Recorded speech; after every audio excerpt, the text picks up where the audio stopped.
Welcome, one and all, to Hack Shack Studios. How are you guys? Yeah, Hack Shack Studios. Here it is. We're doing another live stream, people. It seems like I live here with you. This is my home away from home. This is my I don't know if this is virtual space. I don't know what you call this, but it's pretty interesting. I look forward to live streaming and just hanging out with you guys. You guys are my social circle now.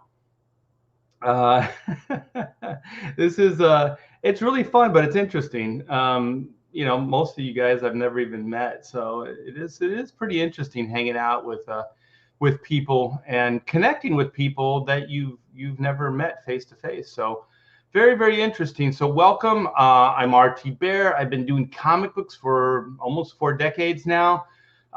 Mainstream, Marvel, DC, working on Superman, Spider-Man, you name it, X-Men. I got like 15 years logged in on the X books, so a little bit of time there.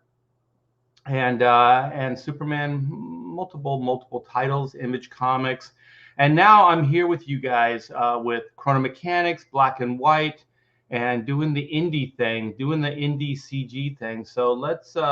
I want to kind of touch base with you guys, go over the campaign, and then I'm going to get Pedro Ang into the stream here, and then we're going to talk. We're going to talk about. I want to find out what Pedro's backstory is, like what he started, what his education is, how he started, what he broke into first, animation or comic books. I just realized I don't really know that much about Pedro, and so we can do that. And then we're going to talk High Octane, the High Octane adventures. Okay, let's go. We got Past Master. God bless you, young man. No, God bless you for saying such kind things. Give them a sec.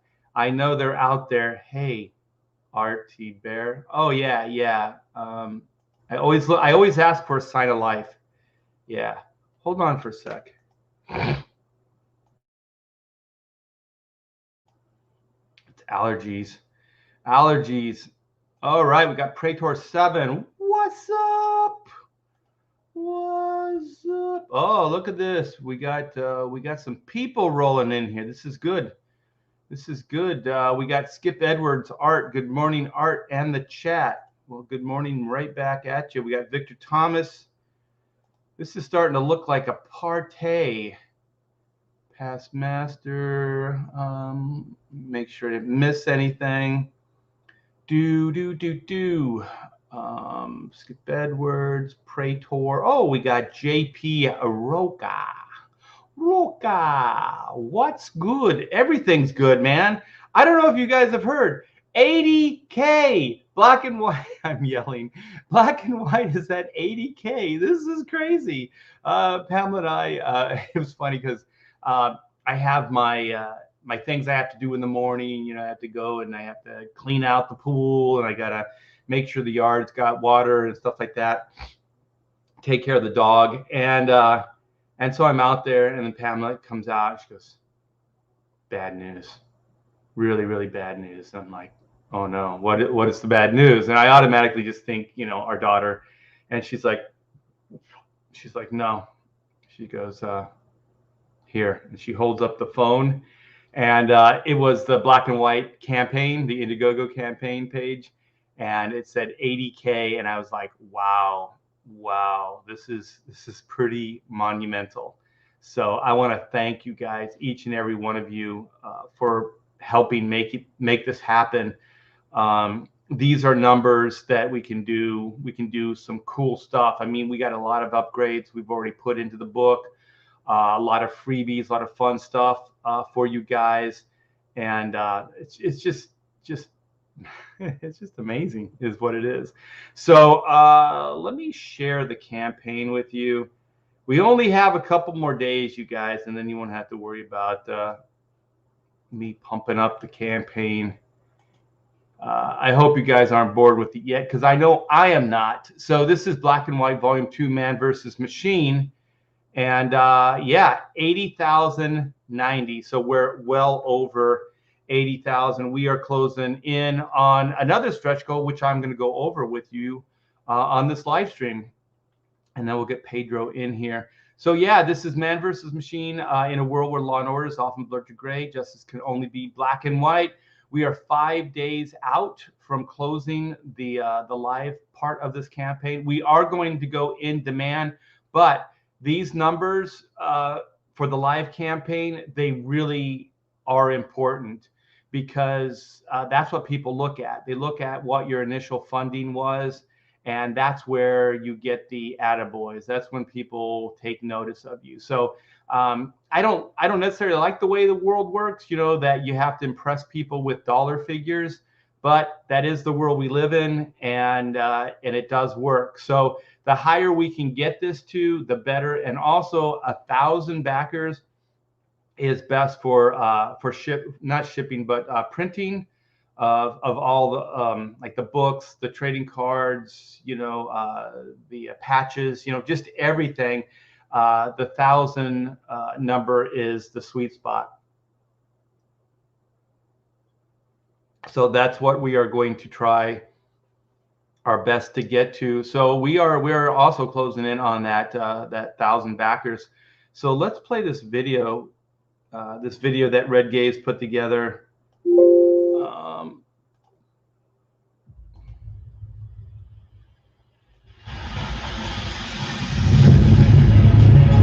From RT there comes the exciting conclusion to the Black and White origin saga.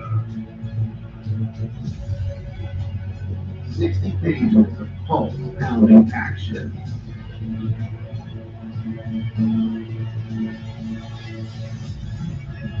In a world where law and order are often blurred to gray, justice can only be black and white. Man versus machine.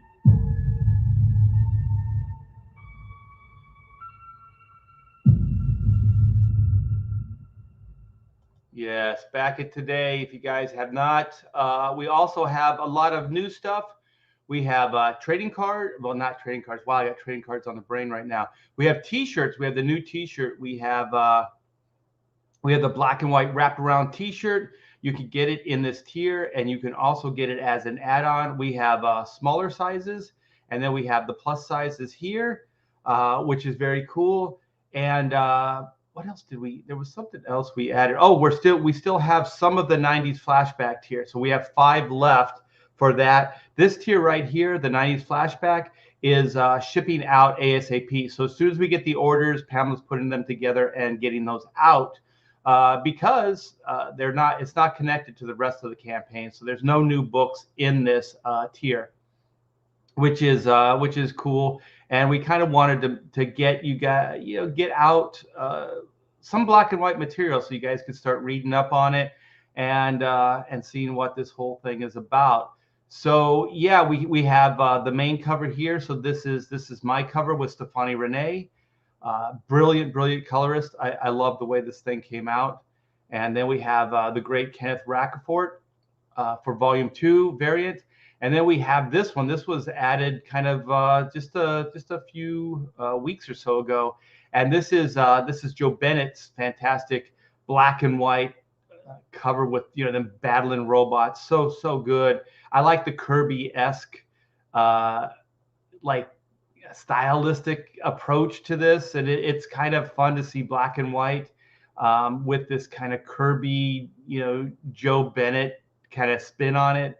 I think it's fantastic. So this is another variant. And then here is the High Octane Adventures written by Von Klaus, Pedro Ang doing the artwork. Great animation style, which we're going to talk a lot about on this live stream. And so then we have the Volume 1 second printing with the brand new cover on it. So you can get that. And then we have the Grey Capullo variant. So the one on the left is sold out. The one on the right, the Virgin variant, we still have some, but they're only available in the black and white jam tier, which is right here. So it's $145, and you get all the books with the exception of the Joe Bennett, because that was kind of a late entry to the campaign. So you get the main cover, you get the volume 1 with the new cover, you get the Greg Capullo Virgin variant cover, you get the Racquefort cover, you get the High Octane Adventure, plus any tier with 3 books or more, you get the trading card, and with this one you get a mini print. So that is that's fantastic. And if you still want anything like the trading card, the T-shirt, or the Joe Bennett, or some of the original layout artwork, you can get that in add-ons. So when you go to checkout, you can all those add-ons will show up. So you can add not the Capullo. Jeez, I'm too excited. The Joe Bennett cover, or like the T-shirts, or anything else you want. And then here are those story page layouts that I was talking about. You can get them in their own tier or as add-ons. And then we sold out of this as far as the tier, but we have this. I think we still have a few of them as add-ons, so you can add these on as well. So there's stuff that's available in add-ons. I think most of the stuff is available as an add-on, with the exception of that Capullo, I believe.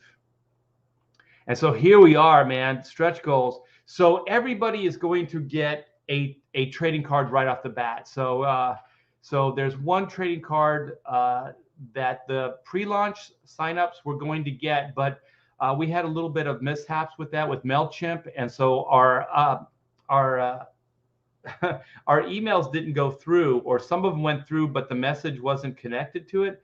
So Pamela, I felt bad, but Pamela really felt bad. So she said we should just give everybody one of these trading cards. So everybody that backs will get that pre-launch trading card.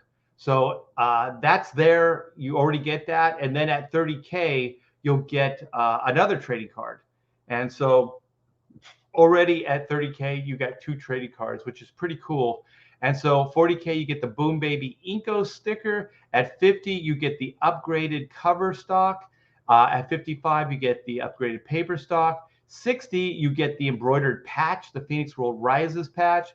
At 65, already unlocked, you get the PDF of Joe Fulton and my writing, our story breakdown.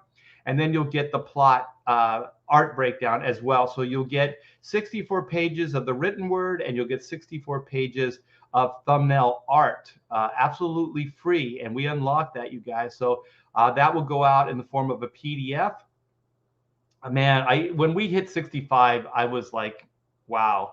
Now we're at 80. This is just fantastic. 75K, the epilogue. This is 4 extra pages to your story. So it was 64, now it's 68 pages. 68 pages of content, you guys. This is a lot more than most books give for the $25. So yeah, we got the Reed and Whitney.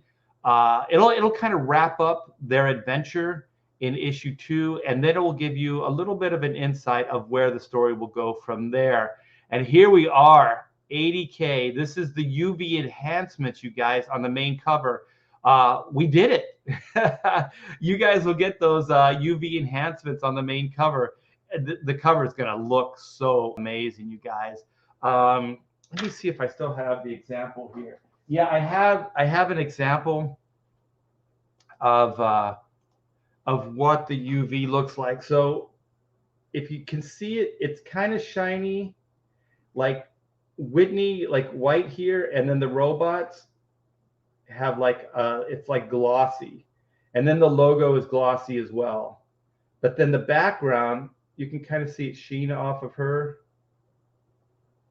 but the background's flat, so it's kind of a matte finish, and it looks so freaking good, especially with the heavy stock paper that we're going to have for the cover.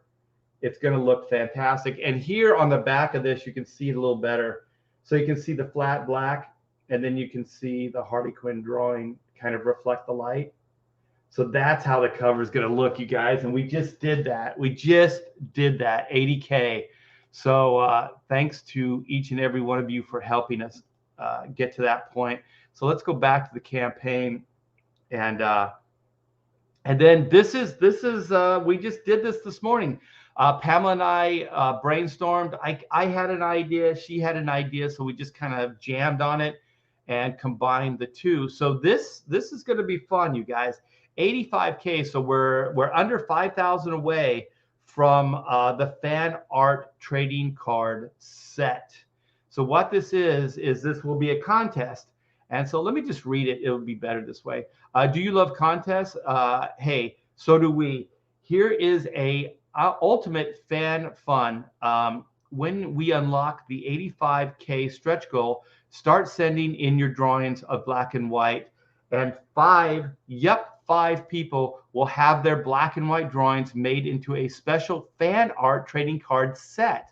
So my idea was a trading like a fan art contest, and then one person would be able to have, you know, their artwork made into a trading card. But then Pamela was like, it'd be more impressive if it was a set, so we could do like a fan art set of 5 cards, you guys. This will be so cool. So you guys will have your own set of cards, black and white trading cards that everybody that backs a book will get to enjoy as well. So yeah, I think this will be a lot of fun, and I do believe it's doable. I mean, based on how this campaign's going, I think we can do this. You know, we still have, I think, 5 days. I'll go up and double check, but we have 5 days to do this. So as soon as we unlock this, you guys start sending in your drawings. You can start working on them now, coming up with ideas and things like that, because I'm pretty sure that will be able to get to this 85K. I don't know why. I'm just feeling very confident right now. I'm feeling like anything is possible. My gosh, 85K. We're talking about 85K. This is just crazy. I'm pinching myself constantly. Like, is this real? And then I'm looking down at this 90K, and I'm like, wow, we could do this. This could happen. So yeah, you guys start putting your ideas together for some cool trading card artwork. One thing as an artist, I should advise you, try not to make it too complicated, because it's going to be smaller artwork. So simple, bold design usually works better for trading cards. So yeah, you guys start coming up with some ideas, start putting some doodles down. And then as soon as we unlock this bad boy, start sending your artwork in. And what I'll do is I'll show each and every piece of artwork that comes in. I'll show that off on the live stream. And I could even just kind of get some feedback from the chat and see what you guys like. So I can take notes. And then when Pamela and I have to pick 5 out of the bunch, we can take that into consideration as well, which 5 are going to be made into the trading cards. So ultimately, Pamela and I will have the final say, but we can get some feedback from the chat as well. I think that'll be a lot more fun, and it's more CG. Like, that's what we do at CG, man. It's not just me. It's all of us. So yeah, we're 5 days out. So at 3 o'clock today, we'll be 4 days out. So I think Monday is the last day for the live campaign. So yeah, there's all kinds of tiers here, you guys. We just added, like I said, the black and white wraparound T-shirt. We have that as an add-on as well. So Shay, Red Valkyrie, put that together for us. Another one of CG's own. There's a lot of really creative people here at CG, at the CG, the big C and the big G, the big CG. Well, let me hit this invite. I'm going to invite Pedro Ang. Let's get some fresh blood in here. Start to dig hanging out with the Pedro Ang, man. He's a good guy. He's a good guy. Oh, Past Master says, congrats. Thank you so much. Aloha, my brother. It sounds like it's coming through your speaker. Yeah, that was gross, man. We got JP Roca. What's up? Got the devil horns. Rock. Let's see. Whoa. Hell chat. That oodles looks amazing. Let's get the man of the hour in here. Pedro, what's up? What's up? What's up, Art? Not so fresh blood, but yeah, I guess fresh blood. Fresh blood into the live stream. Yeah. Yeah. Yeah. You're not as old as I am. No, but I do feel old. You're only as old as you feel. That's what they tell you. Exactly. Right? Yeah. Yeah. I don't think that's true, but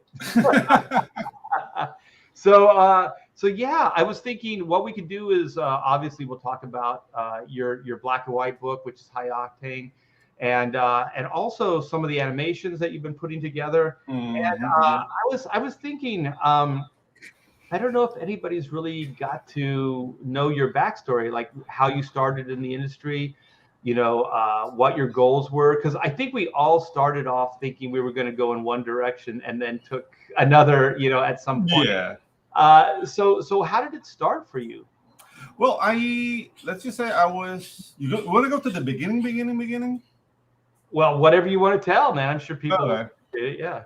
Yeah, okay. So basically, me getting into art, more so than comics, was a war with my father. And I'm thinking like I'm 19, 17 or whatever. And my dad's a lawyer and an economist, so he wanted me to follow in his footsteps. Then he says like, oh, you draw. Why not architecture? I was like, hey, I don't want to draw buildings, Dad. So I went into law school. Comic books. I want to draw guys with tights and capes. Yeah, exactly. He never got that. He still doesn't get it, which is funny. But the thing is, like, I went into law school, but behind his back, I started working graphic design. And just as a rebel, what's this? Photoshop? I'll learn it. So I learned like how to use Photoshop, Illustrator, all this stuff. And I read comics, but that to me, with my background, my upbringing, was too much of a stretch, if I'm making any sense. Yeah. I mean, comics is kind of out there, man. I mean, yeah, but I've always been a big fan. Like, I mean, X-Men in the 90s, dude, the whole Image. Like, I've been aware. Like, I was a huge Cliffhanger fan in the 90s. Like, what Joe Matt was doing, what J. Scott Campbell, like, that was my jam. But when there was a whole kind of animation movement. It's funny because it went from like that kind of West Coast look, which was like X-Men and Image Comics, and then it started kind of morphing into this like more cartoon, like with Joe Mad and J. Scott Campbell and Humberto Ramos and stuff like that. Yeah, exactly. Like Crimson was, dude, amazing. Like it really marked me. And he did another project called California Out There. I don't know if you remember. Yeah, that Out one. There. I got that too. And then there was his buddy Franco. Yeah, I've hung out with both those guys. Those guys are a lot of fun. Yeah, Franco is he needs to be he needs a wrangler when he goes out at cons. Okay. That guy in, he's a crazy man. All right. I don't know. Like to me, it was all names on books. So me meeting you now and meeting all these guys in CG, like to me, like I feel like a little kid in the candy shop, like because I mean, to me, it was just names on awesome books in a world I will never be a part of. Right. So let's just go back to the story. Like my last act of rebellion was saving up my graphic design money and pay for my animation career out of my own pocket. And do that, and I saved up a lot. What's up, Eric? I saved up a lot of money because I mean, animation school at that time was like $23,000 the first year and $30,000 the second year. Wow, that's pretty good. Yeah, now it's like hella expensive, but I had to come up with 50K to become an animator, and I did that with savings I had, government loans from Panama, and my mom kind of helped me out behind my dad's back. I don't want to make my dad an ogre. He's just like very Latino macho, like people. Well, just a real quick aside. My parents didn't understand either. Yeah. I always had a Joe job. Like even like the first 5 years I worked in comics, I still Mhm. had a full-time job because I Mhm. was thinking it was not going to last, right? Yeah, exactly. I would be Exactly. working late night after my day's work, and I'd be burning the midnight oil. My dad worked night shift, so he'd come home in the Mhm. morning, and I'd still Yeah. be burning, burning the midnight candle. And so, he'd go like, he'd just shake his head like, "What the Yeah, heck?" exactly. So then what he would do, not so subtle, he'd bring applications from, he worked at a shipyard, the Long Beach Mm. shipyard. So he worked for the government. So he just put applications like on my drawing board, like maybe you should Mm. get a real job. Yeah, exactly. Like what my dad's approach was introducing me to lawyer friends of his. Yeah. I was like, hey, let's go for dinner. It's like this like big, huge like Chaban with a lawyer. Like, so I said you went all the way up to fourth year in law school. So what are you planning on finishing or what? And I'm Yeah. like, no, not really. Like it was never in me. Yeah.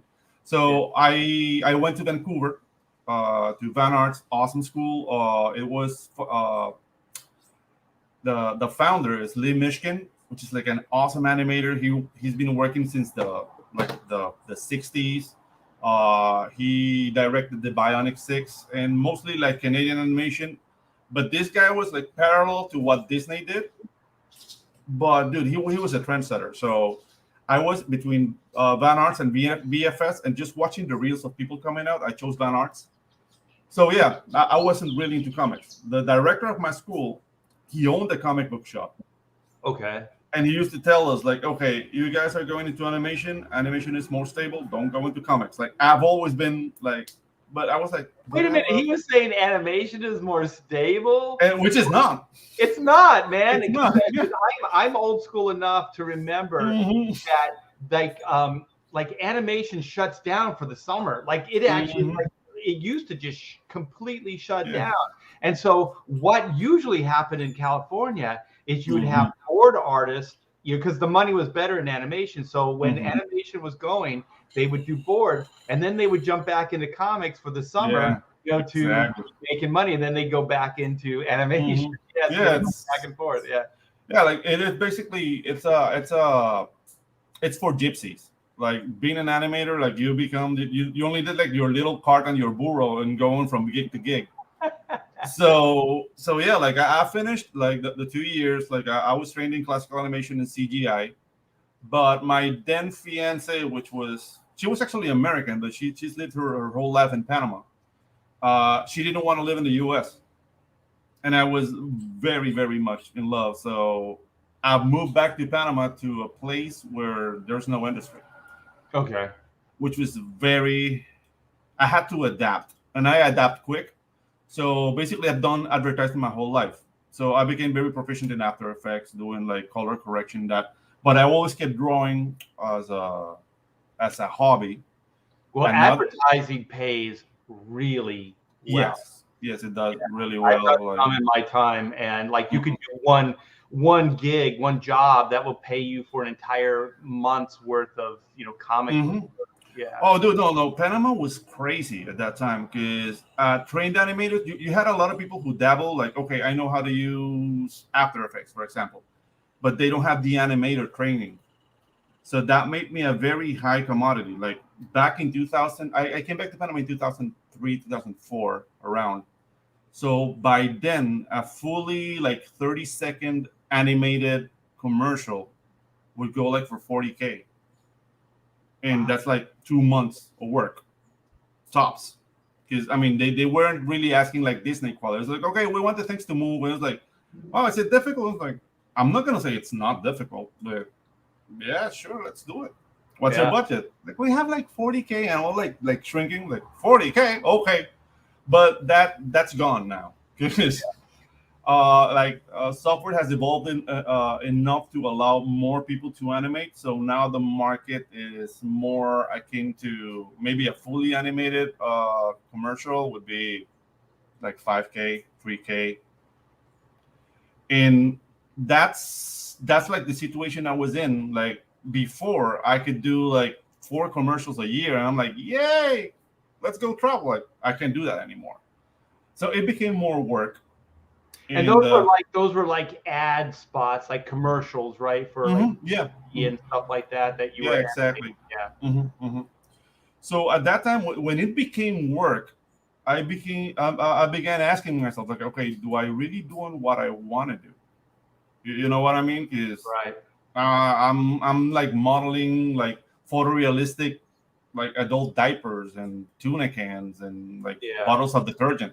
It's not really exciting, and the money's not that good anymore.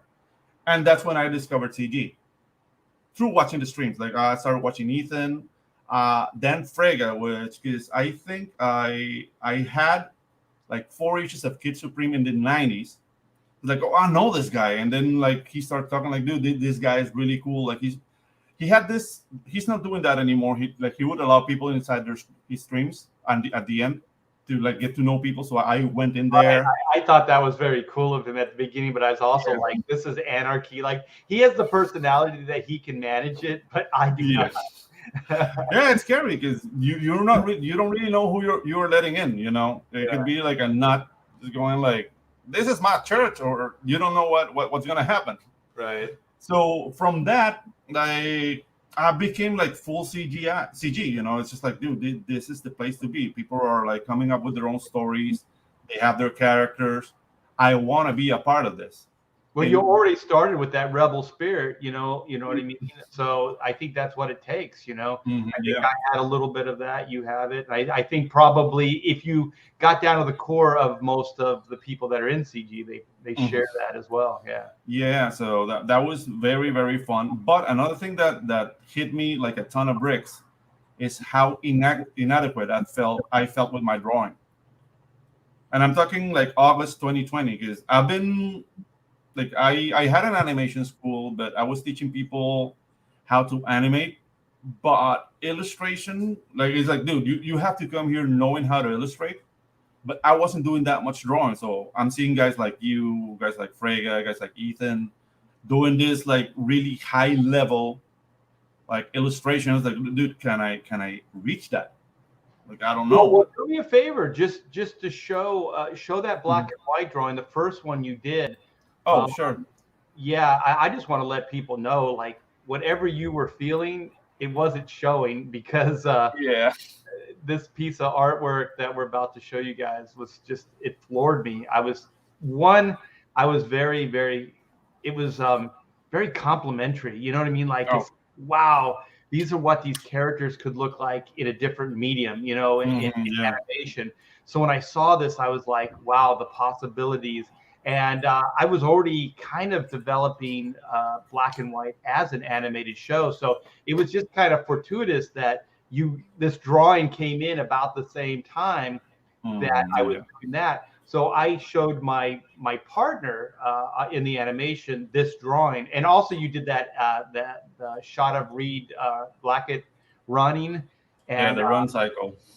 Yeah, and I showed him those two things, and he said, would Pedro be willing to, you know, be part of this? And I never asked you. Look at that. That is so freaking cool, man. I never asked you because I had a strong feeling that, you know, it's Hollywood, and and we're going to it's not going to work. You know what I mean? CG. Yeah. It's just not going to work out. So I never brought you in, and rightly so, because maybe a month or so after that, it just fell apart, you know. So, but you know, it never went away. I was like, wow, this guy's really good. So I just want to say, Pedro, don't feel like that, man, because that drawing it floored me, man. Like I said, I was very flattered, but at the same time, it was so good. You know what I mean? Thank you. It just opened possibilities. So I'm the kind of guy that I can appreciate art on all kinds of different levels. You know, like animation, you know, a fine art. You know, I could go to, you know, the Met in New York and just be impressed, you know, seeing all the masters and everything. And then I can see little scribbles or doodles and still be impressed, you know, if it's good, if it strikes me. So I think when I was younger, I used to go, oh, it has to be the best. It has to be the best. Yeah. or I have to be the best. And then when you get older, you start realizing, what the hell does that even mean? You know what I mean? Yeah, Yeah. yeah, I know what you mean. But the thing is, like, maybe to explain myself better, because English is my second language, so some things might get lost.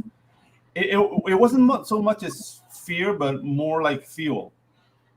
It's like I want to be at their level, you Okay. know, and that's something that, dude, I'm on a learning curve. Like I'm becoming like a drawing beast. I'm not doing anything else but drawing, Right. and I don't know how good it can get, but like I don't know, like I don't know if I can say this, but like I already finished like Black and White High Octane. Like I finished it. I'm waiting on Art's notes to see what needs to be changed, and I'm really eager to see that notes, because that to me is like college. But I haven't stopped. Like I finished already one book. I'm working on another one. And like, guys, I'm here to stay. Yeah, yeah, yeah. Pedro's working on his own book right now, Mhm. and it's going to be fantastic when people see it. But what I meant by that Yeah. that is I think we all feel inadequate in our own way, Yeah. and then but the reality, what I was trying to say is the reality of it is you're really good. You know what I Oh, mean? Like that's the thank you. reality. But it's not quite the same as like what I'm doing or what Ethan's doing. You know what I mean? Yeah. It's just different. But it's not that it's not good. It's just different. Mhm. So I wouldn't put out a book that I didn't think was going to be freaking Oh, amazing. thank you. Yeah, I mean, you put your IP, you put your name on the line. Yeah, you're going to Mhm. make sure that it's going to look great. So then that brings you up to CG. So then, was it the CG spirit that kind of brought you in? What kind of got you back to drawing and thinking about comic books and all your dreams that you Yeah, had? the things that, okay, when I went to law school in Colombia, and while being in Colombia in the 90s, which was like, dude, very violent, like the whole Pablo Escobar thing, and I was scared, and I focused that fright into drawing while I was studying like law school, and I made a comic book out of that. It's Lost to the Ages, and it was very bad. I had no sense of proportion. My figure drawing was horrible, but people liked the storytelling, because I made like this thing about a hitman, and that stayed with me. Like, okay, like I'm in law school, but even in law school, I can keep myself from drawing. Right. So then when I did the whole like animation thing, and I love animation, and dude, like I know a lot about animation history, but hearing you guys talk, I know nothing about comic book history. So that's my job right now. Like I'm investigating a lot about like Will Eisner, and how comic books and animation are 100% like American thing. You know what I mean? Especially animation. It's like 100% like it was made in America. Like it started with Edison's Nickelodeon, and then like Winsor McKay and all that stuff. So hearing things like Truth, Justice, and a Better Tomorrow, and taking the American way out of it, even me as a Panamanian, like that pissed me off. Like, dude, why are you hating on an art form that was made by you guys, and Yeah. everybody around the world is enjoying it? And I don't know, like I say, like Truth, Justice, and the Panamanian way doesn't bring that cool. Like you'll get a beer at the end of the Panamanian way, but no one's gonna be safe. No, so Yeah. yeah, let's keep the American way. Like there's no shame in that. And I don't know, this whole movement. That's one of the things that pissed me off. Even though I'm not American, reading about like Brubaker's Captain America, like I really love that run. Uh, when it was unapologetically patriotic and just holding up those values, not getting that in comics anymore really rubbed me the wrong way. And I don't see that in CG. So I don't know. Like I'm not even conservative. Like I'm not even American. I can vote in the U.S. And Right. even like I see that in CG. That catch my attention. The fact that people really can say what they think and riff, and and give each other a hard time, and there's no hard feelings. I love that, and that's in CG. So I mean, I feel at home here. Yeah, that's good. Hey, you know how you were talking about like animation and Hitman? Uh, Yeah, can I share something with you? sure, sure, do it. Yeah, I worked in animation for maybe 5 years, Hmm. and so I was developing different things, and Oh, so nice. these are my initial drawings for a show that I was pitching. It was called Hit, and it was about these hitmen. And so this guy is one of the hitmen. The two main guys are Frankie and Johnny. And Hmm. so this guy has got like a bowling shirt on, and he's got a bowling bag. But basically, the bowling bag is just full of ways to kill people. It's Nice. all in there. And so then this is wait, that's here we go. I don't know what these are. Oh, here's I was gonna pitch it as a comic book. Hmm. So here's Oh, dude, yeah. I love the shapes. You know, like the shapes of the heads. Like they really give like define the characters Yeah, somehow. and then Yeah. here's Oof. here's Dirty Sanchez. Like this, Nice. there's all kinds of different stuff going on. Mhm. It is really out there. I pitched this. I pitched this to Adult Swim, Mhm. and so it was so out there. They said they really liked it, but they couldn't do it. The thing is, like those designs look expensive. That's I mean that's like the animator, right? Like I'll see that and right away I said, okay, we need a coloring department that really knows what they're doing. So that's money. Uh, the the the designs are not hard to animate, but I don't know, like there's too many shapes. I don't know, like if I'm riffing on your stuff. Like I'm just saying, like from the side of money. So maybe that's why like Adult Swim got scared because like Actually, it was the subject matter, Pedro, and yeah. they said they absolutely loved the pitch. One Mhm. of these days, I'll go over the whole show on a live stream. But they Oh, said dude, that's they loved the pitch, but it was a little too out there. So mhm. I'll just say it this way: um, they're gay hitmen, and so Mm. Frankie and Johnny, like the song, were lovers. So Frankie and Johnny in the song is a boy and a girl, but Yeah. Frankie and Johnny in this are two guys. And Mm. so my idea was like, I just came up with this nutty idea in the studio, and I was like, there has to you like TV and motion pictures always shows like gay people as like being refined, right? Mhm. They're Yeah. well educated, they're very successful, they're well dressed, and there was like the Queer Eye for the straight guy, shows like Mhm. that and all this stuff. And so I was just thinking like there has to be like two gay guys that are just down and dirty like Bulls fans. You know Yeah. what I mean? Like.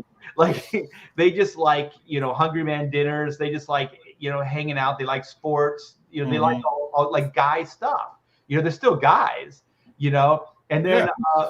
what if those were, what if that was kind of the idea? And then I was thinking, well, what would be their profession? So at first I was thinking, well, what if they were just like average Joes? Like one of them was a plumber and the other one was an Mhm. electrician, and then they were on a job together and they met, And then I was thinking, well, that's not that cool, Then I started thinking, like, well, what if they were hitmen, Mm. right? And then what if Yeah. they worked for rival cartels? You know what I Oh, mean? like Romeo and Juliet, but Yeah, gay. Oh, exactly. Yeah, nice. the cartels were like, yeah, exactly. They were the power structure. And then, but then everything is like, I love that movie Zoolander. Yeah. So there's Zoolander, right? And so like, if you really watch that movie and you take it apart structurally, it stays really self-contained. Like there's Mhm. only one character that's from the outside that really comes into that world, and that's that reporter girl. Yeah. Everybody else is kind of in that weird kind of modeling world, right? So it's Mhm. very eccentric and very odd, right? So I started thinking, like, what if the backdrop to Hit was that kind of world, right? It's Mm. like it's just insulated. It's very just that world. It's the gay cartel. We don't really Mm. show anything else. We just keep it really self-contained. So it's kind of like Bond villains or like any comic book villain. Like they're way over the top. Like there's Dirty Sanchez and there's Ben Yeah. and Jerry, who are these like fat guys, and then they just drop out of like high spots and they land on you. That's how they kill you. Oh, Jesus.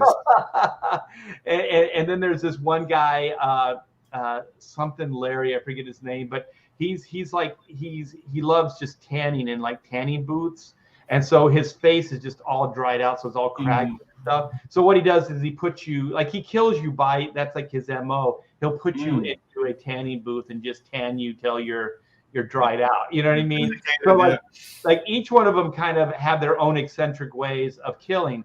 And so what happens is, like you said, Romeo and Juliet, you got Frankie and Johnny falling in love. They're all from rival cartels. They were hired to eliminate each other for the competition. You know, they wanted to eliminate because they were both the best, you know, hitmen for these cartels. And so then obviously war ensues, right? Because you can't have rivals going at each other. And so basically the two cartels send all their hitmen after, you know, these guys. And Pamela yells up, "Baby burn." There's this little baby. There's an infant that has a fascination with gasoline and fire. Wow. Okay. So you're kind of getting it's very taboo. Like I'm getting into every like bad PC kind of area you could go to, right? Like, yeah, it's just all stuff that you'd have to be one major brave executive to greenlight this thing. So I got a handwritten letter from the main guy over at I think it was Cartoon Network, and he said, "This is great. This is funny.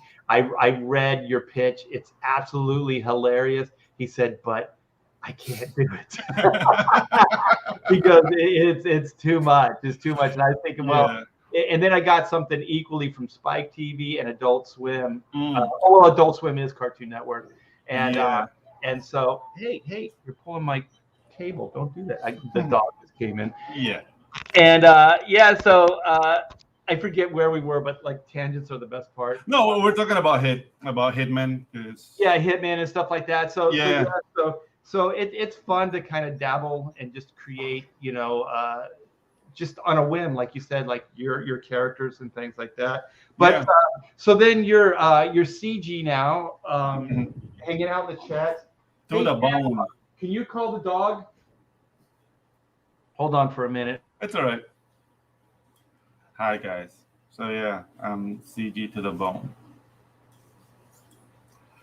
I'm being interviewed here. That's nice. So, well, how are you guys doing? This is weird. I'm so sorry. It's all right. that he's still young and he'll just kind of bite and nip, and he's just kind of a pain in the butt. You know, when I have time to spend with him, it's fine. But when I'm trying to do something else, look at him over there, he's biting. Yeah. So then, what got you into like creating new stuff? Like did CG give you the inspiration to start like writing your own comic books, drawing your own comics? You know, these types of things? Okay. In 2007, I opened up an animation school here in Panama. Oh, cool. And it worked all the way up to 2014. Sorry, like you're talking to the vendor.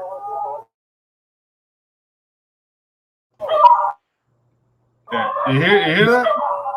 It sounds like music. Is it a dog? No, actually, like the fishmonger comes out with a megaphone, and the dog hates the megaphone, so he howls. So, dude, I live in the middle of the jungle. Yeah, sorry. Well, you know, we're having animal problems here on the stream, so it's not just me. That's good. Yeah. So then, where were you on your own book when you drew the black and white stuff? Oh, I was finished already. Oh, okay. I was finished because the thing is, like, I draw storyboards very, very fast, and this is not drawing storyboards. So like the layout thing, like I was very adamant to not make my comic books as a storyboard because I've heard that criticism of animators who go into comic books. Like, yeah, like you can't get rid of the 16:9 aspect ratio, right? It's like, oh wait, no, we're doing comic books, so let's see how we can tell a story with the framing. So taking that into consideration, I started that comic book even before Frege came up with his show was like my introduction to CG. Like I had the idea, but it was completely different. And at some point, like I would like to show you like the preliminary work to my book because the characters look nothing like that now. And the thing is, I started that because before I was trying to do like animated not feature films but TV specials with the aid of the Panamanian government. So I've done like thousands of pitches, but they always had like this cultural like Panamanian history thing. So it wasn't that much fun. There's always that angle Yeah. to hook government money. So there was this story that's kind of fun. The Pacific Ocean was discovered here in Panama in 1530 by Vasco Núñez de Balboa, some Spanish conquistador. So the 500th anniversary of that thing happened in 2012 or something. So I came up with a pitch to do a 45-minute special of that event, and I needed like $180,000 with that time's technology. That's what I needed, and the government was very, very interested. But Latin America has a big problem with corruption. Yeah. So every meeting, that budget that I needed kept getting bigger and bigger. It would be like, okay, you're talking with the director of INAC, which is like the cultural like institute, like the government cultural institute. Like, oh, that's very nice, but you need somebody to help you out with history references, and I can do that for you. So put $20,000 there for me, and we're in business. I'm like, okay. So I do that. You're in bed with the mafia. Yeah, it's mafia. So I do that, and then I get a call. Like I'm not setting up these meetings. I get a call like 4 days back. Like, hey, are you Pedro Caicedo? Yeah. Like you went to the Cultural Institute a couple of days back with a very nice project. Okay, this is the Ministry of Finances. We would like to talk to you. I'm like, oh my God, I'm going to jail. Oh. So I go to this meeting, and then there's this like second level tier like guy, like, dude, I'm the guy who will sign the check. All right. And right now you need $200,000. That's completely doable. It's within the year's budget. So you don't have to wait like a year for the money. We can get it right away. But one thing, you need a financial advisor for your project. So you put $25,000 extra, so it would be $225,000. I'm like, I guess. So I do that. So to not make you, to not tire you, after 5 meetings like this, I met the Minister of Finances of my country, and the budget it's at $587,000. And I'm scared. It's like, dude, this is like high level corruption. And if this explodes, I'll tell you right now, I have a strong feeling that's how all government is. mm-hmm. You know what I mean? Like everybody's like, I want a piece of this, I want a piece of that. Because that's how they grow government, right? They kind of get their little meat hooks into every little aspect, and then kind of allocate funds for that little whatever situation that probably doesn't even, like, they're not generating anything, right? They're just backing that $25K to go in their pocket, right? Yeah, exactly. Yeah. So the thing is, like, after the last meeting, and it's like $187,000. I'm still married at that time, and I'm watching the news with my then wife, and we see this guy is a Jewish kid. And the things, like, the Jewish community in Panama has a lot of money, so they have a lot of influence. So this Jewish kid, like 22-something-year-old kid, made an app for the government, but they accuse him of misallocating funds, and he went to jail. So I'm like, So What he does did this that. sound like? Yeah, Yeah. exactly. If I do this and I'm not like my family's not that influential, I'm gonna go away forever.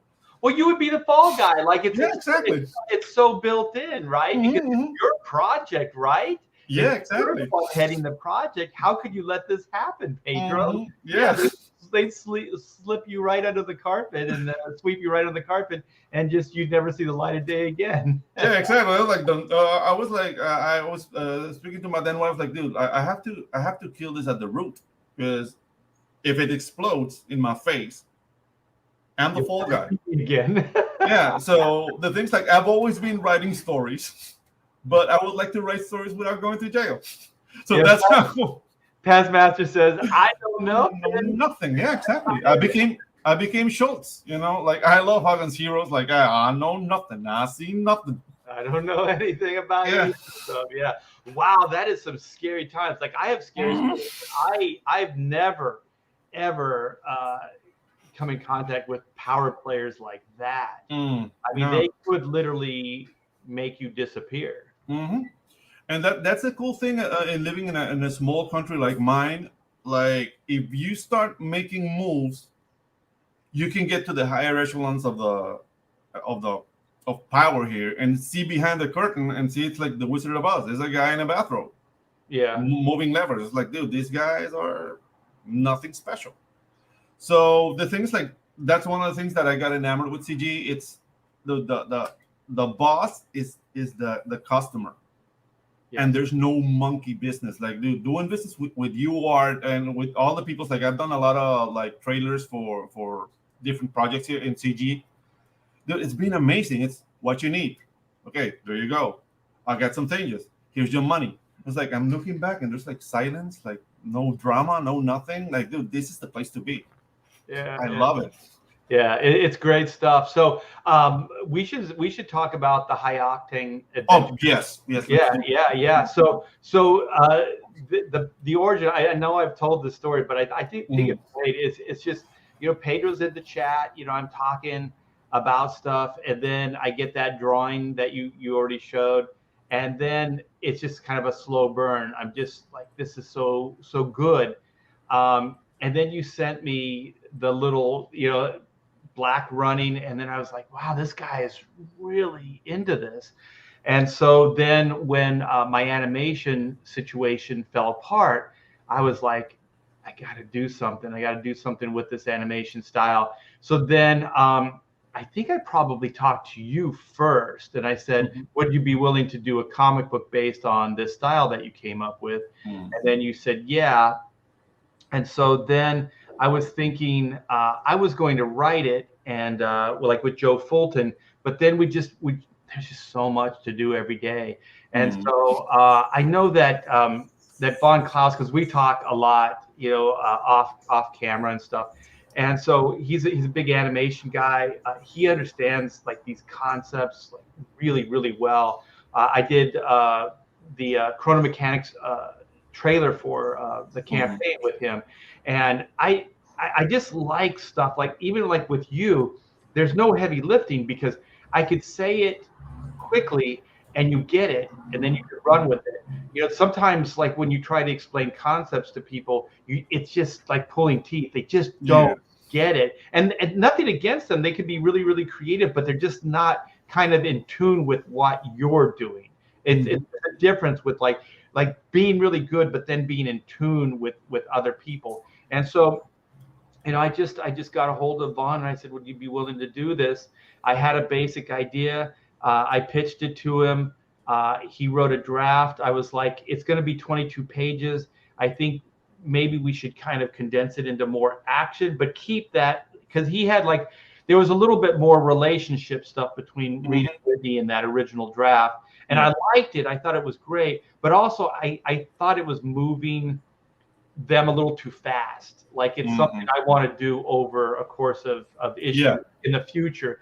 So then I kind of pulled it back a little bit, and then I just said, just think about it. It's just like, we'll keep that relationship stuff, because he got the characters. He understands it. It's like the Thin Man. It's like the classic male-female kind of tension always, and just just zapping each other back and forth, and different perspectives, the male, perspective, the female perspective. Neither one of them is like 100% right, but neither one of them is 100% wrong. That's the yin yang, all that stuff. And so, I said, let's just focus on more just robot action, right? With the pitch that I threw out there. And so, I got the second. It was the second draft, Pedro. It was wow.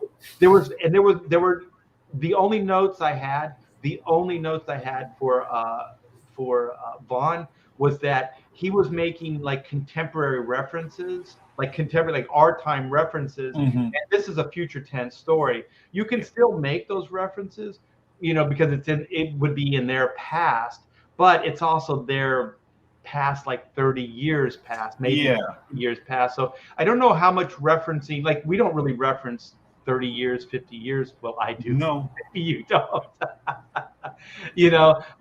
So I thought, and also I'm kind of the, like, if I'm working on a concept and it works within the concept, like we can bring up references to things that are happening today, but it's funny, it's interesting, it works for that concept. I usually don't do stuff like that because I think it dates whatever you're doing. Exactly. You know what I mean? So then it becomes less timeless and it becomes more about that moment in time. And so like somebody said something, I was talking like this, they go, well, Chrono Mechanics references stuff like that. I said it's a time travel story.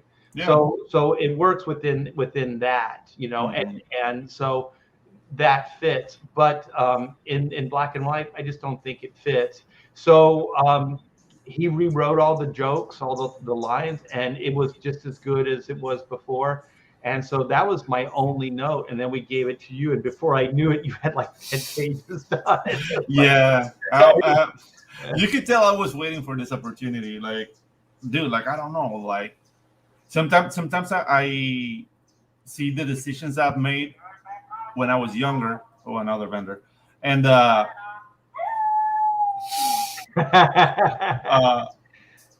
when I was younger, and I said, like, I don't know, like I'm trying to make up for wasted time, if that makes any sense. Even though I don't feel like my life is wasted. Like I've enjoyed every part of my journey, but this is my time for comics. Wait, I'm gonna go mute. Well, I feel the same way, Pedro, because like I have 40 years logged in the comics industry, but I've never really done this. Where I'm writing, I'm creating the IP, I'm writing it, I'm drawing it, I'm inking it, I'm overseeing every aspect of it. And so in the image years, there was a little bit of that, but you still had kind of a studio. Well, I worked at Extreme, so I had the studio there, and then Image Comics was right down the hall. So I was working with a publishing company and a studio. So I was still kind of insulated, but now there's nothing. It's just me. And so, I really like it. And I'm feeling like all my career has led up to this moment.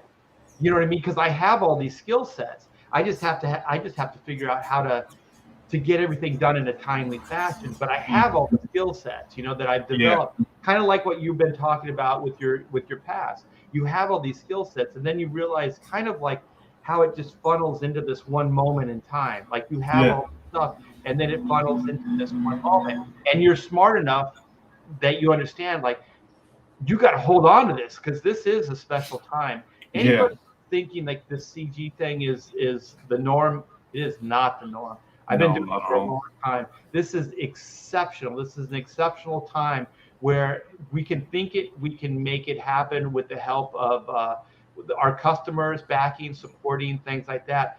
We can make this stuff happen. And also, just case in point, people in the chat. Pedro was in the chat. Now, he's creating stuff. He's making things.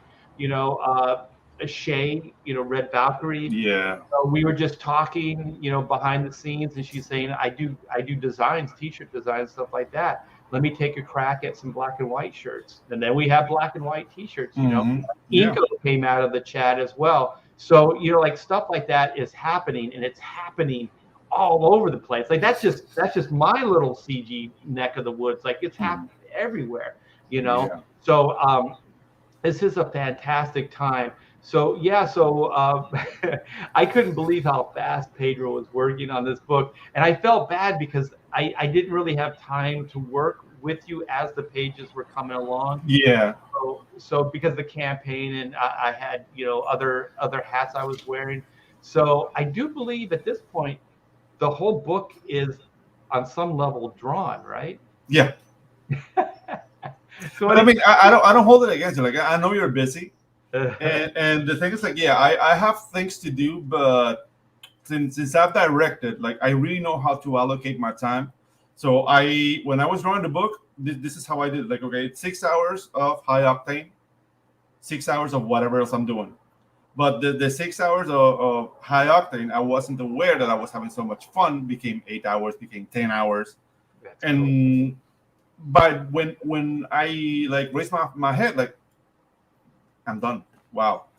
Ooh. It So looks that great too. Yeah. oh, thank you, thank you. The thing is like I'm still waiting to see what you have to say because I'm eager. Like I want to learn. I want to learn. That's. Well, you saw that, like, and I apologize. Like, I Mhm. was kind of thinking that we would try an experiment on the cover, not to Mhm. give much away, Yeah. but man, the guys I was working with on it, Pedro, they got sick. I shouldn't say, Okay. but they got Mhm. sick. So I started trying to see if I could work with somebody else, and Mhm. there was some time issues. Everybody that's good is busy. You know what I mean? Yeah. And Exactly. so it didn't quite work, but I'm still going to keep pursuing it and see what we can do. But Mhm. that me going over your line work, I hope that kind of helped out a little bit, on Yeah. that cover. But do you have any of the pages we could Oh show? yes. I'm Yeah, sharing the screen right now. So this is the cover everybody has seen yeah. Look at that thing. already, and yeah, I worked closely with you on this one. Like I got more notes like to get it where it ended. Yeah, it was more So compositional, I think, mhm. as Yeah, far as notes and stuff. Yeah, yeah, because with you're the also like you're used to like more of a widescreen like layout mhm. format, right? It's Yeah, exactly. because comic books it covers and that type of like more vertical than horizontal is kind of it is awkward. It is an awkward way to lay things out, Hmm. and it takes a little bit of time. Like when there's panels, you can kind of change the shape of panels, but covers, it's really like that is your composition. You're locked into Hmm. it, and then you Yeah. have a logo that you have to kind of design for as well. So, I mean, I'm looking at it now and, I'm thinking, white, we could probably bring that logo, well, actually, she does cross over a little bit into the logo, you know, Hmm. A which is bit, yeah. cool because like when I was at Marvel and I was working on the X-Men book, Bob Harris, who was my editor, Hmm. was saying that what he likes is he likes some of the action in the logo Hmm. because he feels like, especially at like old newsstand, where you could kind of see the logo, but you could kind of see some of the action as well. So Yeah. I'm still I got that in my psyche. So when I look at this, I go, oh, this is perfect because white is going to be right there in the logo. And so then you read the logo, her staff and her action brings you down, and then her legs bring you across to read, and then Yeah. shooting down into the lower corner. So you have this great way that the eye reads. So compositionally, this thing is superb. It's Oh, perfect. thank you. Yeah, I was thinking about that triangle actually. Is if you see like her hair, the staff, and Black's anatomy from like a loose triangle, Yeah. is to focus on the action. Like then that to me is coming from movies and books I've read, but they're more akin to film. So I'm doing a lot of translation, like from cinema to comic books. And dude, it's been an amazing journey. And thank you for the opportunity again. Like I will say that forever, Art. Okay, no Yeah. problem. I feel the same way. Like usually every year when I send out my Christmas cards, Yeah. like to Jim Lee or Mart, was it Mike Carlin, who was my editor on Superman, like different people that really, really helped me along. I always thank them. I thank Yeah. them so often. Like they're probably sick of hearing me say it, but yeah, I think graciousness is one of the keys to success as well. Yeah. Yeah, you Yeah, have to be grateful. So yeah. this Oh, page, look at this! Look at this! Oh my yeah, God! Yeah. this page that has been seen by everybody. We shouted a couple of times. Like this is the opening of the book. So there's no like birds chirping introduction. The birds are for me. So guys, this book is action packed. Like I really hope, like I know you're gonna enjoy it, and if you dig this animated style, actually this is gonna inform my future books. How this one is received, because I mean, like I've been trying to, okay, let's do a little bit more hatching, let's do some more stuff, but I can produce this really fast. If you guys enjoy this, you're gonna see a lot of books from me. So That's I'm good. just Yeah. I'm just expecting to see like how it's gonna be received. Yeah. And Well, so far there's quite a bit of backers mhm. backing, the book. I think there's probably over 400 uh, Wow. high octane books that we've got backers for. So Mm. it's doing really well. That's without the add-ons. Just me kind of looking at the tiers real quick. So Yeah. there's probably close to 500. You know. Oh, that's awesome. That's awesome. Yeah. So let's show the second page. Um, these are pages. These are pages we've shown already. Art. I was gonna ask you, do you want to show more, or do you want to keep it with the ones we're Well, showing these are already? good. Yeah, we'll keep showing them because I think you get different people in every live Mhm. stream. So maybe Yeah. people Okay. that haven't seen this yet. And I just want Okay. to comment. One of the things that I really like about the High Octane Adventure is that we get to show more of the world. Like in Mm. Volume 1 and Volume 2 of the origin story, it's really in rural China. Like it stays pretty self-contained in that environment. So there is technology that you get to see, but it's not going to be like what we're showing in the High Octane. So you're going to get to see a little bit more of the world and the level of technology. This is still the animated adventure, so some of this might get into the stories that I do in the future. But right now, it exists only in the High Octane adventure. But, Yeah. I'm thinking you're inspiring the hell out of me to get to push the envelope a little bit more into Oh, the wow. future. Yeah. Thank you. Thank you. Yeah. No, I was just so happy with. Oh, sorry, dog. That's funny. Yeah. Let me just. Oh. When you're working, do you use headphones? Yeah, Pedro's muted. So yeah, I was just gonna say when Pedro's working, he probably uses headphones and just listens to music, so he doesn't have to listen to the dog and the megaphones. Yeah, yeah. Now, I today is completely odd. Like maybe they know I'm streaming because it's been two fish vendors, and this is like the guy who picks up like junk.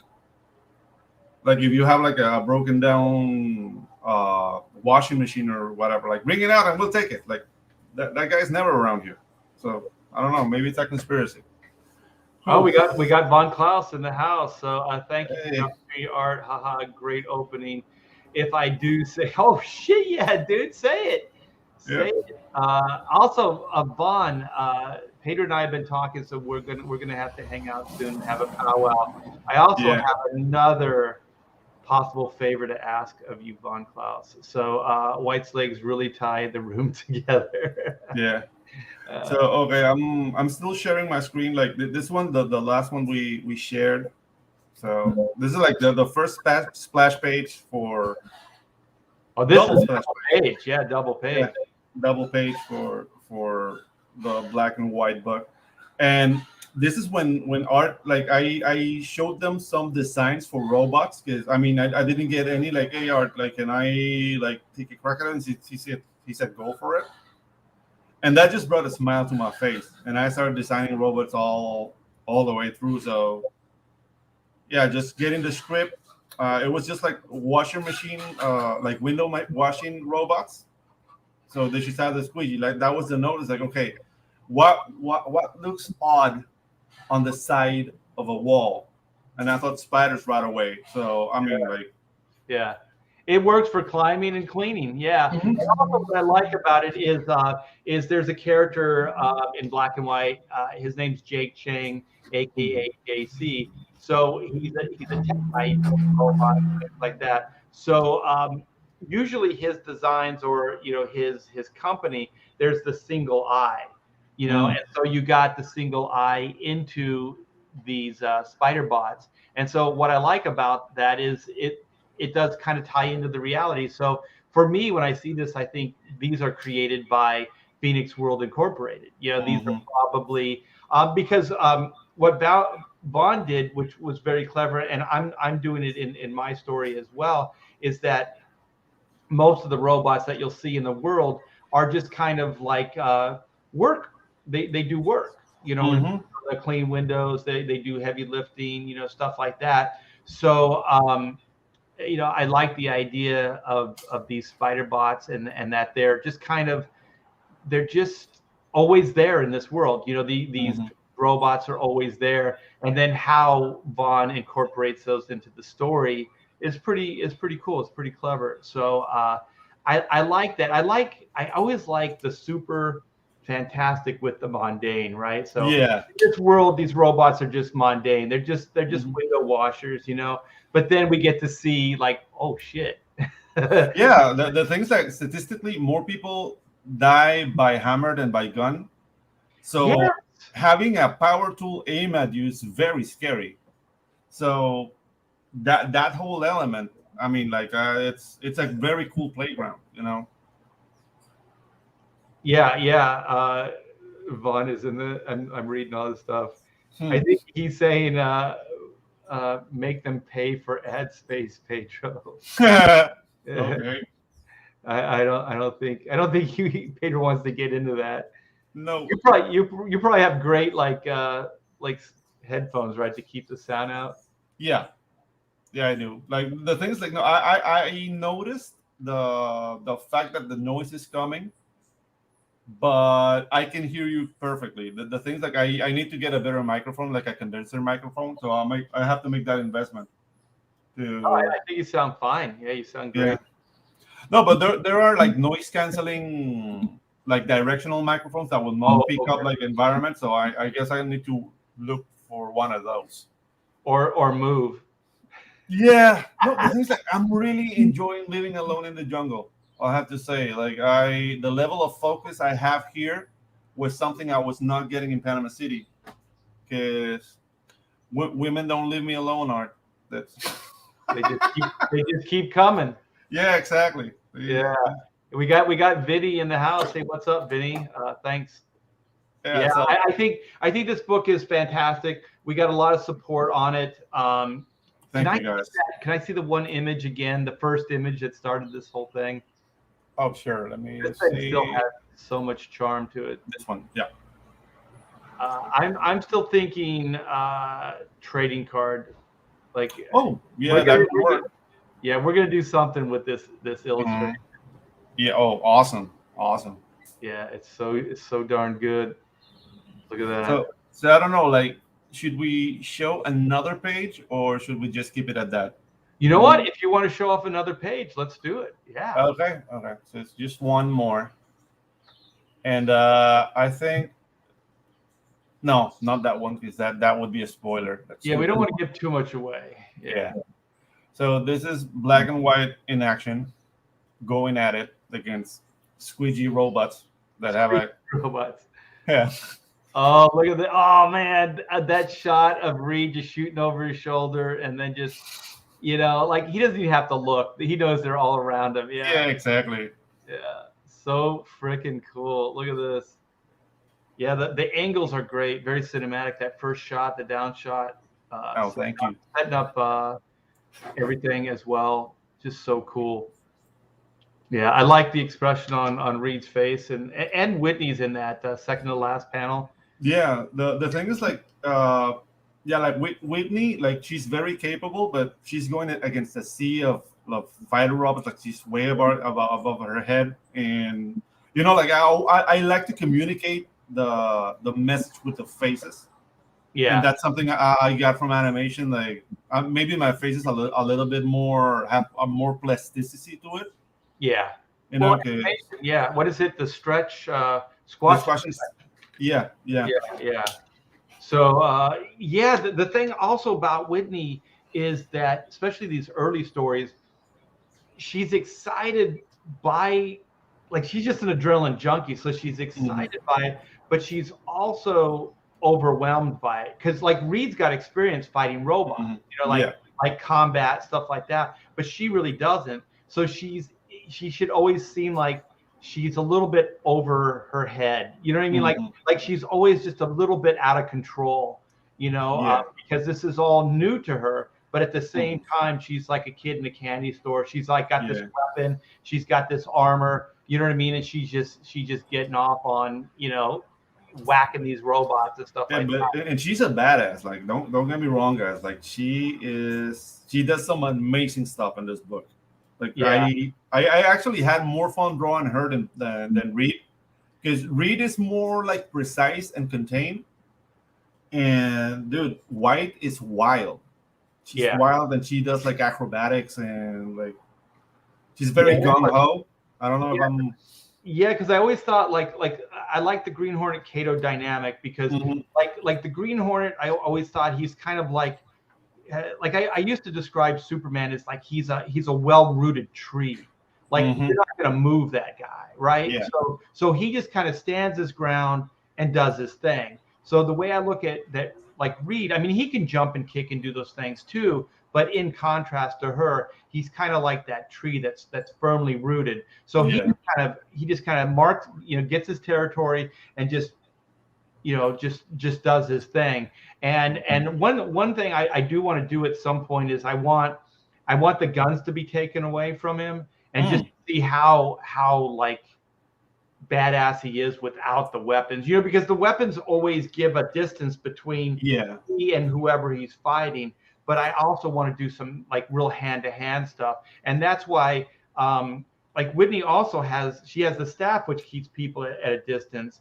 Mhm. So I do want to bring her more in to just kind of like more hand-to-hand. But the good thing about the staff and her more martial arts way of fighting is that she can jump into the fray. You know what I mean? Like so she can kick and she can do all that stuff as well. So I always thought like Kato, like Bruce Lee's Kato in the '67 TV show was always cool because he was the guy moving all over the place, right? Yeah. Green Hornet was the guy that was kind of standing his ground and just kicking the shit Mhm. out of people, in more of like like an old school, just fisticuffs, beating the shit out of people with his Yeah. bare Like knuckles. I always saw the Green Hornet, even though I didn't know at the time, because when I saw Green Hornet, I was a kid. Yeah, But I see him more like a fisticuffs fighter, more yeah, so like stand his ground, just going and like the paralyzing gun, and Kato going all over. Like when I saw it in reruns because I'm not that, I old. wasn't even born when it came out. But when I did, I have to say, like, I started watching it because of Bruce Lee. Oh You yeah, know, I'm a huge Bruce Lee fan. So then I see, like, okay, Kato, he's the assistant of this guy, and who is this guy? And I see him fighting, and it's not as flamboyant as Kato yeah, at all, but he gets the job done, and that's something I got to appreciate later. Like, and I don't know, like I see like the relationship of Reed and Whitney. what Whitney is that thing. Like, this is the wild one. She's very capable, but she needs to be reeled back. And Reed needs a little bit more adventure in his life.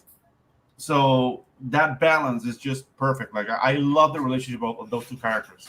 Yeah, sometimes it's better to sit back and have a plan, and sometimes it's better to just jump in and Mhm. kick everyone's ass. So I Yeah. do think like it's gonna be a fun, interesting dynamic. And the one Yeah. thing I liked about the Green Hornet too is he had the gas gun. So Reed's got he's got the two-fisted gun, and it's non-lethal. So he can blast the shit out of inanimate objects, but Yeah. anything with a heartbeat, it won't Yeah. fire on. And that was also more of a backup for Whitney because he didn't want her to kill somebody. Yeah. I thought it was a fun kind of fail-safe for Reed because he wants to help her, but he also kind of knows on some level that she'll probably betray him, which he does in the first issue. So it's a good thing he had this backup or this fail-safe. So let's see what Vaughn says. He's kind of doing a breakdown, a panel breakdown. So Black slides down the building on his feet, unleashing dual pistols into wiper bots as others fall down around him as he skids by them. See, he knows how to. This is the panel that you got, right? This is exactly. Yeah. And so here's panel 2. Dives into a horde of many wiper bots, wiper swords slashing the air around her. Hell yeah! Look at this shit. Yeah. Panel 3, the robots surround her and come down on her, swords slashing as she cowers behind her staff, drowning in them. Ooh, shit. Yeah. I think Vaughn is a freaking writer. Black freaks out. He blasts 2 robots, one over his shoulder, both without looking, as he notices White getting swamped. A small gray butterfly somewhere in this panel. Yeah. So if you guys are keeping track of stuff, there is a butterfly. Yeah, that's what I got, and I did my best. So I hope you're happy, Vaughn. Oh shit! It's great. It's great. That page specifically is fantastic. So let's get the video because you put a video together for the High Octane, and I don't show this thing enough. This thing is. No, it's all right. It's all right. Let me just get there. Whoa, I had it ready. Oh, okay. Here we go. Is it up? Yeah, I'm sharing it. Okay.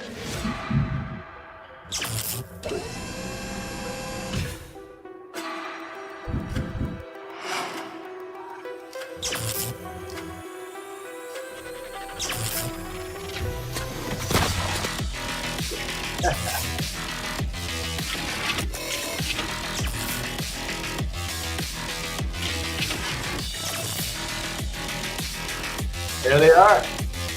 Yeah.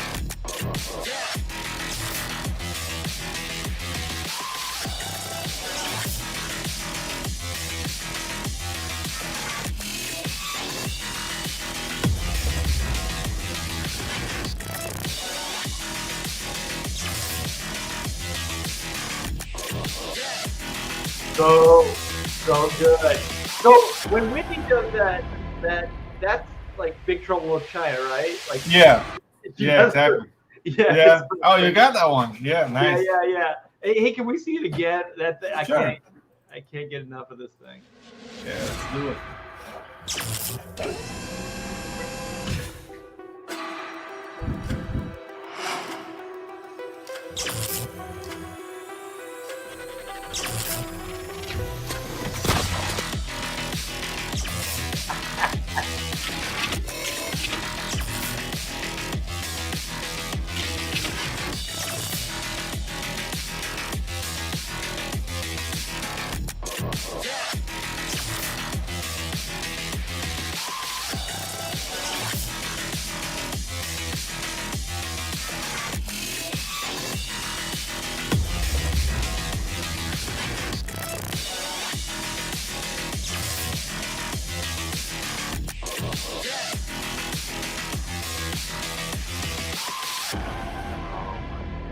I am so flattered. I cannot believe how lucky I am to have met you and Von Klaus. Holy shit, man. Yeah, dude. And the things like that I'm so limited with animation because I'm working by myself. Like if I can get like a unit going, like dude, the sky's the limit. And that's something that maybe I'm stepping over what we're talking, but that's something that I want to do. I just want to come up with CG IPs and make like amazing animation. And dude, it's the goal. Yeah, well, we've kind of talked a little bit about things, and just you guys know there is some behind the scenes progress on stuff. So when Pedro and I have more to share, we definitely will. Yes. Yes, indeed you do. Let's share the campaign one last time since we're kind of running out of time. Black and White is 5 days out right now from the live part of the campaign, but it's really more like four. Like at 3 o'clock today, it'll be 4 days out. So Monday, this coming Monday, is the last day. So yeah, it's weird because on one hand you're kind of like you're happy that this part of it's done because it's a lot of work and you're looking forward to doing the artwork and just kind of focusing on putting the book together.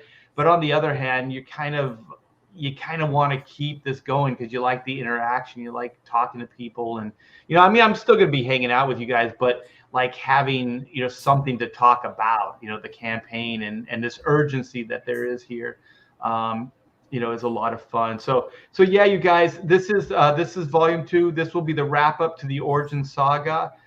We have volume 1 out right now. You can get that as well in this campaign. We have a second printing. And then this will be the wrap up. So volume 2 is 68 pages right now with an epilogue. So this is a big story, you guys. It's more page count than volume 1 was. Joe Fulton and I just could not contain the story in 48 pages.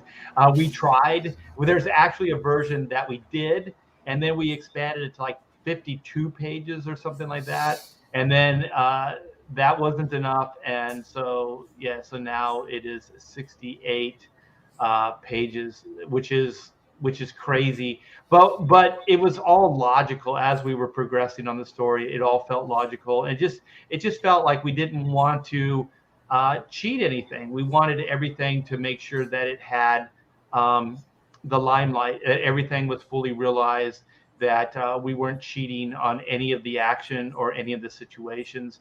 So yes, 68 pages, you guys. And so we have the Kenneth Rocafort variant for volume 2. We got the Joe Bennett variant. Oh, Yeah. that's a tasty cover, man. Wow. Yeah. It tastes like chicken. Mm-hmm. And I do love some chicken. Yeah. And this is the High Octane Adventure. This is the 22-page book by the extremely talented Von Klaus and Pedro Ang. And trust me, this standalone comic is one you will want in your black and white collection. Indeedy do. This style, I do believe Pedro just came up with it for this black and white book. So this is original to this concept. And you heard it here. Like basically the book is done. I just got to do some notes moving forward on this. The cover looks fantastic. And so here is that volume 1 second printing with the new cover on it. We got the Greg Capullo variants, and then we have the layouts that you can get as a tier or as an add-on. And I think the head sketches are still available, but only as the add-on. We sold out of all the head sketches. And so then as far as stretch goals, you guys, we are all the way up to 80K. We got to 80K last night. And so you're going to get the UV enhancements on the main cover. And so the new edition, stretch goal edition, is the 85K, which I do think we have a strong chance of achieving in the next 4 days. So this is going to be a fun like trading card set. So this is like a fan like trading card set that we're going to do. And so once we unlock this, the idea is send your drawings in, and we're going to pick 5 of these drawings, and the top 5 will get made into a trading card, and then as a set. So there'll be 5 trading cards in this set. So this will be like the black and white fan trading card set. So it'll be fantastic. And it will all be CG based, this will all be, your artwork, and this whole tier will be basically created by you guys. So I think it'll be a lot of fun. It's a nice way of us kind of, paying you guys some tribute, getting your artwork in here. Who knows? You guys might be the next Pedro Ang. Yeah, dude. This is a big tent. So yeah. So Throw so away. yeah, so fantastic, you guys. Thank you so much for getting us to 80K. We are a stone's throw away from 1,000 backers. So thanks. We still have 4 days out, and I do believe we can do this. I do believe this 85K is a doable goal. So let's see what Kevin says. How did you get turned down? It's so good. Oh, I think you're talking about the animation. I do believe it was CG is just too hot of a topic for a lot of people, not just in comics, but in Hollywood as well. So sadly, I believe a lifetime of my contacts, 40 years in comic books, and then, the 5 or so years that I spent in animation are probably non-existent. Yeah, burned down. Yeah, Yes. I think, within, a few short years, I managed to burn down all my connections. But the cool thing is we're establishing new and better ones. So Yeah. this is like a customer-based movement. So this is solid. Pedro and I don't have to bend the knee to a corporate overlord. We don't have to beg or wait for our slot or our time, which I do feel a lot of my career has been waiting. Pedro talked about it as well. You're kind of like waiting for these opportunities. And then when they hit, like CG, you just dive in head first. Yeah, So, exactly. so definitely this is a great time to be here. Thanks to everybody in the chat. Thanks to everybody that has supported. Thanks to Von Klaus. Thanks to Pedro for the High Octane book. It looks fantastic. You guys are going to enjoy the hell out of it when you get it. And keep shouting out, man. Social media, guerrilla marketing, get the word out. Black and White is 4 days away from the live campaign closing down. So we still have some heavy lifting to do, guys. So thanks for hanging out with us. Kevin, God bless you. I believe 100K is possible. Oh my gosh, did that happen? That would be awesome. Pamela said that you guys have been writing to her and saying, we got to get a stretch goal in that I'll do a drum solo. So I'm going to say right now, you guys, right where all that backdrop stuff is right now, I do believe this room is big enough to fit my drum kit. I have a huge ass drum kit. This is Tommy Lee's drum kit. Motley Crue has nothing on this thing. This is massive. And so I will set it up right there, and I will blow out this microphone with how loud it's going to be. And I will do you guys a hell of a drum solo live if we can hit that 100K. I might readjust those numbers, but at this point, I think it would be fantastic. And I don't know. I'll still do a 100K stretch goal, you guys. I'll do this on top of the 100K stretch goal. Yes. And I'll make your ears bleed with a drum solo, indeed. Nice. So yes, from your chat, input to the backers' ears, Kevin, definitely, that would be fantastic. So Joe is helping out too. So smash that like button, share, and subscribe. Back this book now. Thank you so much, Joe. Art jamming, nice. Fuck yeah, I'll do it. It's better than sumo. I've been looking for an excuse because they're still packed up. They're still in stuff in the other room. So, and also I hurt my hand, so I haven't been able to really grip anything. But my hand is coming back, so my dexterity is coming back, and I think I can take some. Look at that. Yeah. So yeah, I'll beat the shit out of those skins. Dude, one of my dreams is to one day jam with you. Oh yeah. Because I play guitar. Like I've been playing for 32 years now, and I have like 3 bands, and I'm living the bachelor life, man. So yeah, we have to do like some kind of, because there's a lot of CG musicians. Because I know Alan plays bass. Yeah. Obviously Frega, mixes music. He sings. He does rap, and then Ethan. He says he's all kind of self-taught, like he plays by ear. I think those guys are the best, So we could do some cover tunes. Like we could. Yeah. What I'm thinking is like, because I have given this some thought, right? All right. since we're all kind of from different worlds, like if there's 5 of us or 6 of us that are in the band, each one of us can kind of pick a song, and then we'll learn the other one's song. So I think top 40 or like rock or like blues or whatever it is, like I think we'll all probably be versatile enough that we can learn these songs at least good enough for a set at a CG convention, and then we could just like jam out maybe 6 or 7 songs, maybe 10. With a lot of talking in between. I'm sure Ethan will talk a lot in between each song. And so we could probably stretch out like 5 or 6 songs to, I don't know, maybe a half hour, 40-minute set. Yeah, that's doable with a lot of talking in between. Yeah. The only thing is, like, I think I would have to rent a kit. So I would have to find somebody local, because I think we're talking about the CG Fan Fest for Florida. So, and I'm also hoping that like travel restrictions and this fucking bullshit COVID stuff can be laxed a little bit. I know there are people that are actually petrified by COVID, but I am not one of those guys.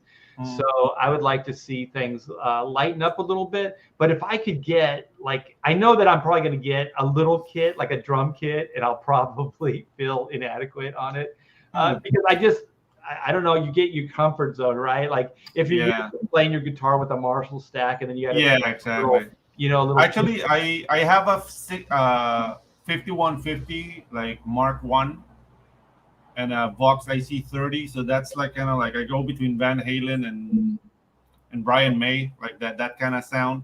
Oh shit. But right now I'm playing like Fletch Stoner Rock with my brother, and I play in a punk band, so that's like my alley. But I mean, if you get me a twin burb, I'll rock that too. Like I really have no fault. Yeah, I think like what we would probably have to find is if there's anybody that owns a music store, or find a music store that's close to the venue, and then we could rent equipment, because I've done that stuff. I played in bands too. You rent equipment, and most venues actually have PA systems. Yeah. Like basically what you need is a business that like rents a backline. And once you get the backline, it's just like they'll tell you what kind of amps they have, they tell you what kind of drums they have, and you pick. Like there's businesses that dedicate themselves just to do that. So it shouldn't be a problem. I think when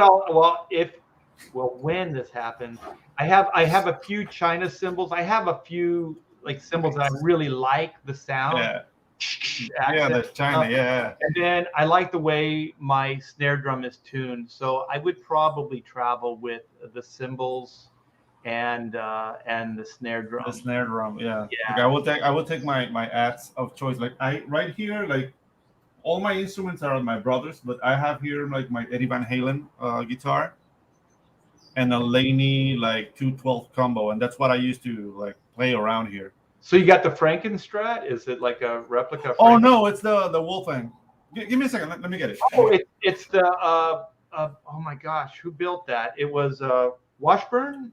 It was Ernie Ball, but Ernie Ball Music Man built that guitar, but then he came up with his own like EV8. So mine is an EV8, like a PV. When Eddie Van Halen bought PV guitars, so it's that model, but it's a PV. Let me get it. Oh, grab it! Yeah, I'd like to see it. Yeah, because I know like his first was like the Frankenstrat, so it was just kind of a bastardized.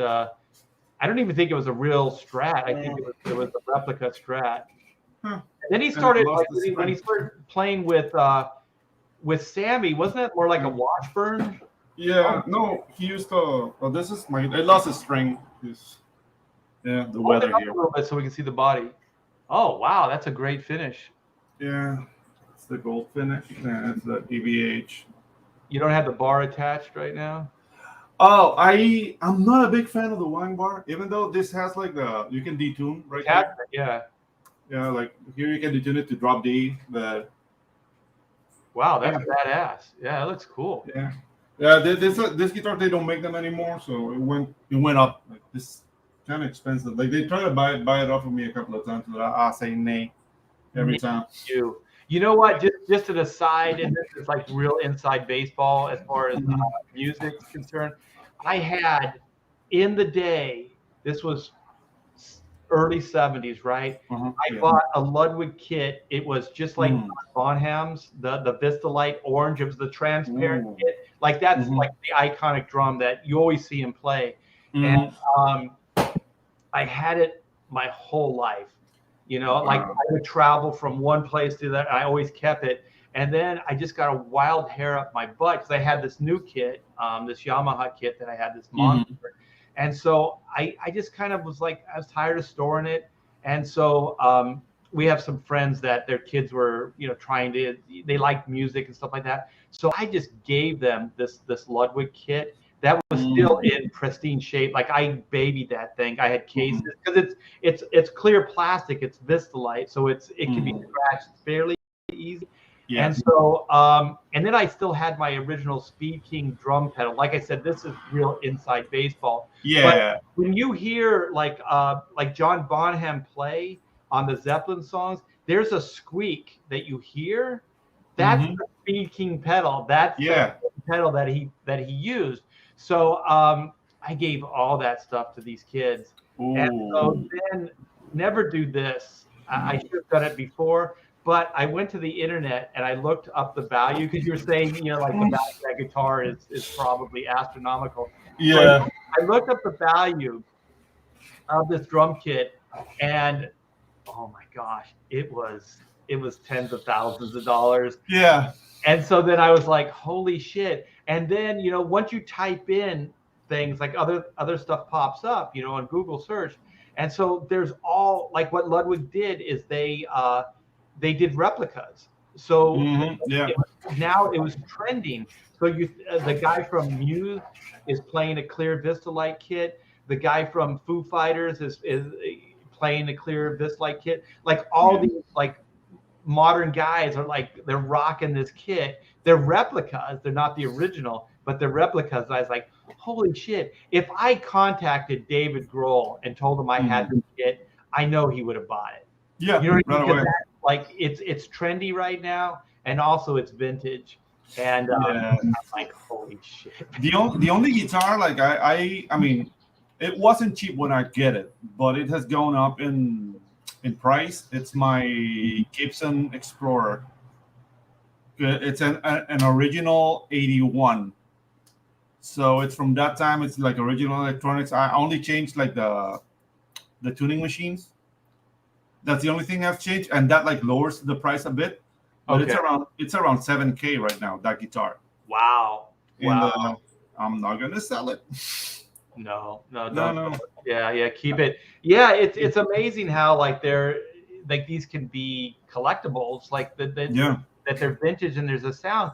Like I remember when I took that Vistalite kit into the studio, and it's a loud drum set because they have like the 22 like bass drums.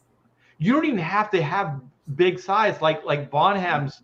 They were like I think they were 22. 22, yeah. But 22 inches isn't really that big. Like the bass drums I have, like when I said it was Tommy Lee, they're like 28s. Like I have they're like this tall. they're like marching drum, like drums. Yeah. And so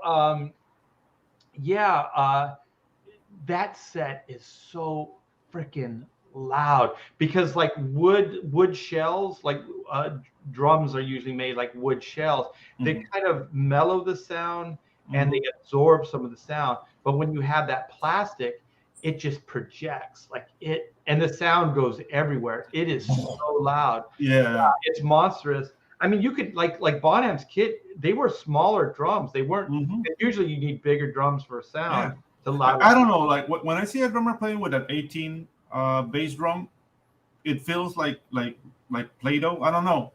It's more like a kid's drum set. Yeah, exactly. But still, like it's very. I've seen like one of my drummers have a Sonar drum kit, and he has like an 18 bass drum, but that's a monster. Like it's like just fills the room every time he hits that, and he's like a double bass fiend.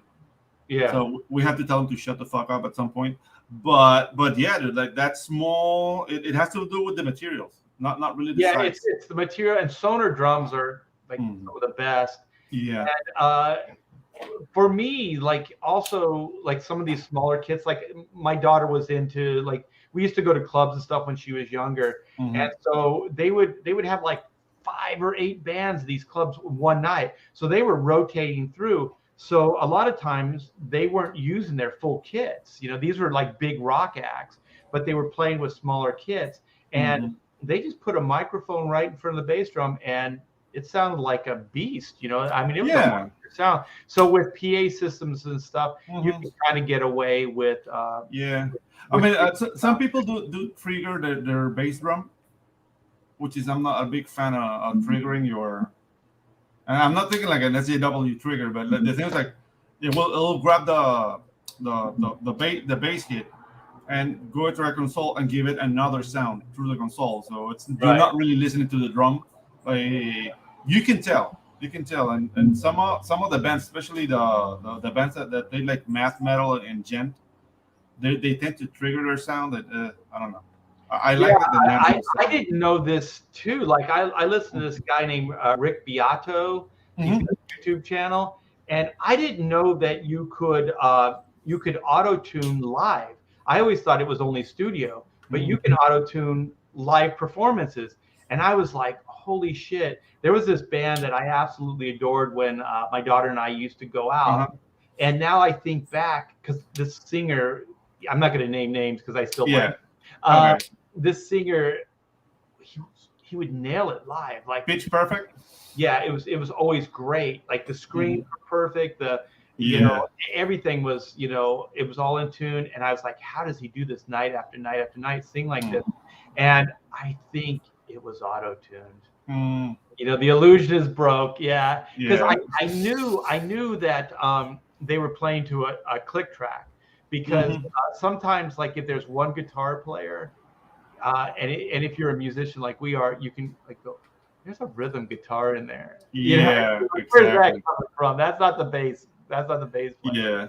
Yeah. Yeah. That's the cool thing. I'm not want to toot my own horn, but the cool thing about the band I have with my brother is that my brother is a bass player that feels the room. He uses more effects than I do. Yeah. So I can be like when I'm doing a solo, like I don't need a rhythm guitar. Like he has like fuzz, he's using like envelope filters, and it's just like this wall of sound just coming from the bass. So there's space for me to just solo and not be concerned with okay, I need like a backup rhythm guitar. Yeah.